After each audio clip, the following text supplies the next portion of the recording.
বর্তমানে আমরা যেসব ব্যাংকগুলোর মাধ্যমে লেনদেন করি তাদের বেশিরভাগই সুদের উপর প্রতিষ্ঠিত।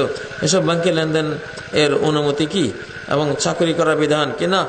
লাআন আল্লাহু আকালা রিবা ওয়া আকালাহু ওয়া কাতাবা ওয়া শাহিদাইহি ওয়া ক্বালা হুম ফিল ওয়িজরি সাওয়া। নবীজি বলেছেন আল্লাহ লানত করেছেন যে সুদ খায়, যে সুদ খাওয়ায়, যে সুদ লেখে, যে দুজন সুদের সাক্ষী হয়। চার শ্রেণীকে আল্লাহ লানত করেছে। অতএব এগুলি কোনোটারই সুযোগ নেই। ইসলামী ব্যাংকগুলোতে আপনারা জব করার চেষ্টা করবেন ইনশাআল্লাহ, সেগুলি শরিয়াত সম্মত। অবশ্যই এখানে মূল একটা পার্থক্য মানুষ বোঝে না।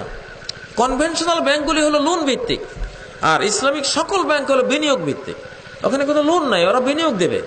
আর বিনিয়োগের ব্যাপারে আল্লাহ বলেছেন আহাল্লাহুল বায়া, এটা বিনিয়োগ, যেটা ব্যবসা বাণিজ্য, ওটা আল্লাহ হালাল করেছেন, সেটা লাভটা হালাল হবে। আর ওয়াহাররামা রিবা, যেটা লোন ভিত্তিক, অর্থাৎ লোন দিয়ে সেখানে ইন্টারেস্ট নেওয়া হয়, রিবা, যেটা রিবা বলা হয় লোনের উপরে যে ইন্টারেস্ট, সেটাকে এটা আল্লাহ হারাম করেছে। অতএব ইসলামী ব্যাংকে যেহেতু কোনো লোন নাই, অতএব সেখানে কোনো সুদও নাই। ইসলামী ব্যাংকে আছে বিনিয়োগ, বিনিয়োগের ভিত্তিতে যেটা লাভ আসবে সেটা অবশ্যই বৈধ হবে ইনশাআল্লাহ।